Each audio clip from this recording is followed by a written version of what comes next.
Hello. RP Maurya ji बात कर रहे हैं। हाँ जी, बिल्कुल।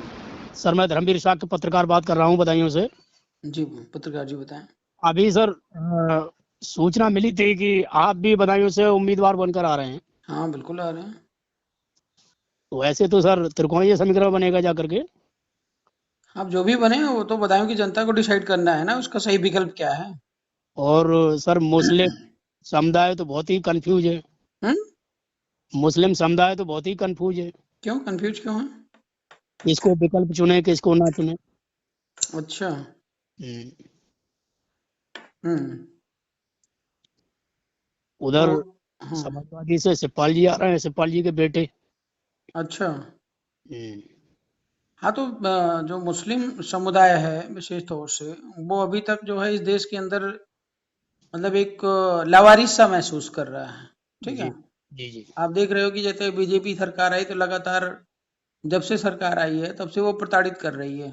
जी और आपने देखा होगा ये भी कि बहुत सारे ऐसे लीडर हैं जो बीजेपी में हैं, मुस्लिम वर्ग से हैं। जी जैसे तीतर टाइप के जो होते हैं जी जी। कि भाई वो पैसे मिले और अपना खाए अपना पचाए, हम्म, उससे मतलब नहीं है। ऐसे आपके जब आप देखेंगे तो यहाँ पे मौर्य बाहुल्य क्षेत्र आपका बदायूं है, जी तो जी वहाँ पे मौर्यों से बहुत सारे तीतर उतारे जाते हैं। जी तो अपना खाए अपना पचाए। तो वैसे जो है मुस्लिम का जब काम लगता है बीजेपी इस्तेमाल तो कर लेती है, जी लेकिन जब उनको हक अधिकार देने की बात आती है, सम्मान देने की बात आती है, जी तो इस देश के अंदर उनको जो है एक तरीके से लावारिस सा महसूस कराया जाता है जी जी कि भाई तुम्हारा ये देश नहीं है। जी जबकि हमारा संविधान क्या है, धर्मनिरपेक्ष है।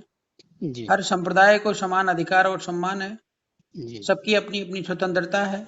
जी लेकिन यहाँ पर सब काम होता जबरदस्ती है। जी अच्छा, अब आपने कहा कि अभी जैसे मुस्लिम वर्ग को कि हाँ जो है विकल्प नहीं मिल रहा है। जी ठीक है? जी तो मुस्लिम वर्ग से ही मैं पूछना चाहता हूँ, पिछले दिनों आपने सपा को सपोर्ट किया या अभी भी लोग कर रहे हैं, हम्म तो सपा ने आपको क्या दिया? हम्म, या सपा ने जो है मान लो सपा के जो जितने भी लोग हैं, मेन मेन जी पदाधिकारी, वे सब यादव मतलब जाति से आते हैं। ठीक है? जी तो उन्होंने अपने परिवार के अलावा यादव बिरादरी को ही क्या दिया है, ये मुझे मतलब जानना है। या अखिलेश यादव जी से या जो भी शिवपाल यादव जी से या जिनका नाम आपने लिया उनसे ही पूछना है, उन्होंने अपने घर अपने परिवार, ठीक है, के जी अलावा जो है यादव समाज को क्या दिया आपने, मुझे बता दीजिए। हम्म, भाई जब भी आप बदायूं की अगर मैं बात करूं तो बदायूं पे कैंडिडेट उतरता तो सफाई से कैंडिडेट आता है?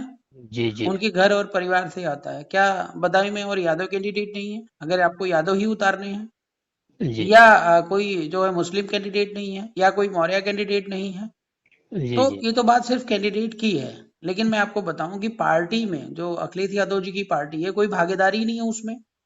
जी उसमें किसी की भागीदारी नहीं। अखिलेश यादव तो खुद कहते हैं कि वो एक खेती कर रहे हैं, और खेती में जैसे आप खेती करो या मैं खेती करूं, मैं बिजनेस करूं आप करो, तो जी, उसमें किसी का डिस्टरबेंस आप चाहते हैं? बताइए आप मुझे। कोई नहीं चाहेगा। बिल्कुल नहीं चाहेगा। लेकिन हम्म, ये जो पार्टी है, ये लोकतांत्रिक पार्टी होती है। लोकतांत्रिक पार्टी का मतलब प्रोसीजर होता है कि हर किसी का जो है अधिकार और सम्मान, जैसे विदेश में लोग भागीदारी चाहते हैं, जी वैसे राजनीतिक पार्टियों में भी भागीदारी होनी चाहिए। जी समझ रहे हैं ना? जी जी लेकिन अखिलेश यादव जी ने अभी तक मुस्लिम वर्ग को कहीं पर भी भागीदारी नहीं दी है, किसी को नहीं दी है। मुस्लिम वर्ग ही नहीं, किसी भी जाति बिरादरी को। ठीक है? जी तो मुस्लिम समुदाय के लिए अब तक विकल्प नहीं था। ठीक है? इसलिए वो सपा को सपोर्ट करता था। जी लेकिन अब बदायूं में हम विकल्प लेकर के उसके लिए आ रहे हैं। और जिस पार्टी का गठन हम लोगों ने किया है, भारतीय राष्ट्रीय पार्टी लोकतांत्रिक का, वो वास्तव में कहने के लिए लोकतांत्रिक नहीं है। जी जी वो वास्तव में लोकतांत्रिक है, क्योंकि हमारे यहाँ पर कोई सिंगल पद राष्ट्रीय अध्यक्ष का नहीं होता। मतलब कोई भी पद सिंगल है ही नहीं है। मेरा जी ये कहने का मतलब, देश के अंदर अगर तमाम प्रकार की जातियां हैं, तमाम प्रकार के संप्रदाय हैं, तो हम सभी का समान नेतृत्व करते हैं। ठीक है ना? समान भागीदारी देते हैं। हम जी कहते हैं नीचे से लेकर ऊपर तक मुस्लिम समुदाय अपना सिस्टम मेंटेन कर ले, और जी भारतीय राष्ट्रीय पार्टी में पूर्ण भागीदारी मिली, कल को सांसद विधायक प्रधानमंत्री मुख्यमंत्री बना सकता है। जी जी लेकिन अन्य किसी पार्टियों में नहीं है। तो इसलिए मैं बदायूं क्षेत्र में जितने भी हमारे मुस्लिम वर्ग के लोग हैं जी और अपने आप को वांछित फील कर रहे हैं, ठीक है ना, शोषण के शिकार हो रहे हैं, उनसे जी निवेदन यही करूंगा कि वे खुल करके जो है बीआरपी का सपोर्ट करें। और एक बार बदायूं की जो सांसद की जिम्मेदारी है वो हमें दें जी और देने के बाद फिर हम बताते हैं कि भाई मतलब अधिकार सम्मान क्या होता है और कैसे मिलता है। जी हाँ, लेकिन मैं समाज से पूरे बदायूं वालों से ये अपील करना चाहूंगा जी कि यह देख करके वोट ना दें कि जो कौन बड़ा है कौन छोटा है, ठीक है। और जो व्यक्ति बड़ा है उसको आपकी जरूरत ही क्या है। अब आप जैसे धीरू भाई अंबानी अगर आपके बदायूं से चुनाव लड़ने लगा है हम्म, और एक आरपी मौर्य चुनाव लड़ रहा है, तो ये हम्म, मुझे बताओ बदायूं से अगर धीरू भाई अंबानी को आपने जिता दिया कि बहुत बड़ा पैसा वाला है, हम्म, जी तो आपकी सेवा करेगा वो, मुझे बताओ। वो जब भी बिल्कुल आएगा हेलीकॉप्टर से आएगा, हैं? बिल्कुल नहीं उसकी करते। बीवी मोदी जी से मिलती है, जी अडानी अंबानी की, धीरूभाई अंबानी का मतलब उसके बेटे से मैं बात कर रहा हूँ। जी जी ठीक है, तो मोदी जी वाली स्टाइल में रहने वाली है, तो बदायूं की जनता के खेत खलियान में जाके सेवा कर पाएगी? आप नहीं मुझे बताओ। तो अगर ऐसे लोगों को आप चुन रहे हो तो सबसे बड़ी गलती आप कर रहे हो, ठीक है। मैं आरपी मौर्य आपके खेत खलियान मतलब एक नॉर्मल इंसान हूँ, कहीं पर भी आप जब चाहो तब आप हमारे बगल बैठ सकते हो, हमारे गोद में हमारे कंधे पर बैठ सकते हो, हमें फोन करके डायरेक्ट ऑर्डर कर सकते हो जी किसी जी भी काम के लिए। 24 घंटे हम बदायूं के जो है लिए समर्पित हैं। तो बेस्ट विकल्प तो हम ही हैं, चाहे मुस्लिम समुदाय हो गया, चाहे यादव समुदाय हो गया और चाहे मौर्य समुदाय हो गया। जी तो इसमें तो सभी को साथ देने की जरूरत है। जी जी और बताएं कोई प्रश्न हो तो। सर बदायूं में हम्म मतलब कन्फ्यूजन मौर्य समाज भी है। नहीं नहीं, मौर्य समाज को तो कंफ्यूज होने की जरूरत ही नहीं है। आखिर हम लड़ाई पिछले 10 सालों से क्या लड़ रहे हैं, मुझे बताओ। वो हमारा नारा जो है इसलिए वो है है सर। गुलाम प्रत्याशी का करो बहिष्कार, आजाद सांसद अब की बार। हम बदायूं को गुलामी से मुक्त करवाना चाहते हैं और अभी तक बदायूं में विकल्प नहीं था, जी जी ठीक है ना। यहाँ पर मैं देखता हूँ कि जो सपा वाले हैं, ठीक है, जी उनका भी बड़ा आतंक है बदायूं में, ठीक जी है। खेत खलियान से जो है लोग छीन ले जाते हैं, उखड़ ले जाते हैं।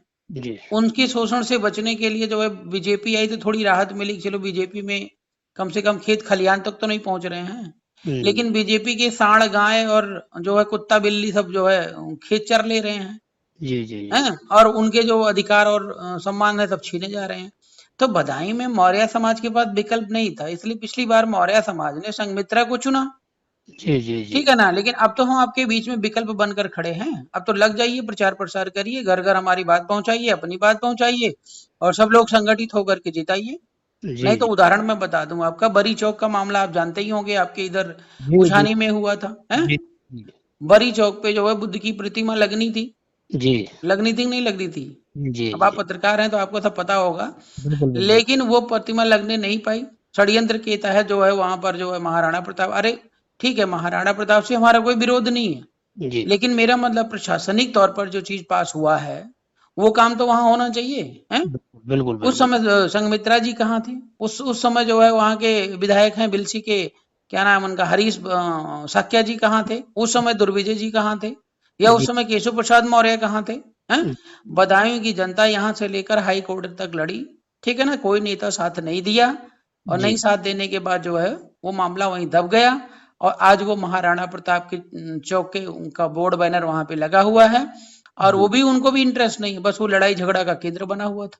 जी जी जी तो ऐसी सिचुएशन में जो है क्या कहते हैं, आपके सारे जो मतलब जातीय नेता जिनको बोलते हैं, मैं तो उनको तीतर कहता हूँ, ठीक है जी ना, जो जातीय नेता वो कहाँ चले जाते हैं, मुझे बताओ। जी हैं? या तमाम हमारी समाज में घटनाएं होती रहती हैं। मौर्य समाज की बात ले लूं, अभी इधर झब्बू नगला क्षेत्र का एक मैटर है, एक बच्चा खो गया, ठीक है ना, और एक महिला, एक मतलब 3 बच्चे एक साथ मर गए, खो गया भी मर भी गए, न ढंग का एफआईआर लिखा ना जाता, ना खोजबीन उसकी होती, कीड़े मकोड़ी की तरह जनता मारी जा रही है, हैं? जी मैं तो बस इतना ही कहना चाह रहा हूँ बदायूं से कि अब बदायूं वाले अपनी जिम्मेदारी निभाएं, बाकी हमारी जिम्मेदारी में कोई कमी होगी तो 5 साल के बाद फिर आप क्वेश्चन करिएगा हमसे। हम तो बदायूं में कदम नहीं रखें अगर कोई हमको कह दे कि आरपी मौर्य ने जो है हमारे साथ गलत किया है या हमारी बात नहीं सुनी है, हमारे साथ जो है न्याय नहीं किया है। जी जी हम जी तो तन मन धन से समर्पित हैं भैया। हम तो बस यही कह रहे हैं कि आप खाली बदायूं से जो है खुला प्लेटफॉर्म आप दीजिए मुझे और एक बार जिता करके संसद में पहुंचाइए, फिर बताता हूँ सांसद कहते किसको हैं। जी जी अच्छा, गुलामों को सांसद बनाओगे तो गुलाम कभी बोलता है, मुझे बताओ। आप हमारे यहाँ नौकरी करोगे हमारे खिलाफ बोलोगे? नहीं बोलेंगे। हाँ तो बस, तो पार्टी ऐसी होनी चाहिए जो अपनी पार्टी हो, अपना अधिकार हो, अपना सम्मान हो, अपना वोट हो, अपना नोट हो, हम उसको लेकर के आए हैं। और हर जाति वर्ग, चाहे किसी भी जाति का बंदा क्यों ना हो, सबके लिए जो है बीआरपी भारतीय राष्ट्रीय पार्टी में समान विकल्प है। अगर जी अब भी आप गलती करते हो तो फिर ना बधाई को कोई बचा सकता है, ना भारत देश को बचा सकता है। और लुटना बिकना वो आरपी मौर्य भाई क्या कर सकता है? आप जब उस काबिल बनाओगे तभी हम आपकी मदद कर पाएंगे ना। बिल्कुल बिल्कुल। हाँ, तो ये सारी बातें हैं। हम्म। और बताएं, कोई डाउट हो और कोई प्रश्न हो आपके? नहीं, मैंने आपकी पार्टी का स्ट्रक्चर पढ़ के देखा है सर। अच्छा। मुझे अच्छा लगा। अच्छा। चलिए आइए, बधाई हो, कभी मुलाकात होती हाँ है। हाँ, बिल्कुल बिल्कुल, ठीक है, ठीक, थैंक जी। यू।